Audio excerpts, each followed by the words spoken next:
Առաջինը Արմեն Գրիգորյանի Մոսկվա չգնալ ինձ բացարձակապես չի հետաքրքրում եւ երկրորդ հարցը վերաբերում է Պատրուշովի ասածին, ուրեմն այո, ես կարծում եմ, որ միայն Իրան, Ռուսաստան, Թուրքիա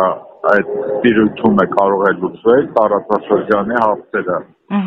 եւ այլ արևմուտքի միջոցով հարց լուծել մեր տարածաշրջանում դա անհնար է։ Ուղղակի պետք է քարտեզին կարողանալ նայել եւ դա հասկանալու համար։ Քարտեզին նայեցիք, դուք տեսաք Հայաստան, Վրաստան, Ադրբեջան, կողքա Իրան, Թուրքիա, Ռուսաստան, այդտեղ արևմուտք չկա։ Եվ կոմունիկացիայի առումով եւ մյուս առումով արևմուտքի ազդեցությունը չափազանց սահմանափակ է։ Եվ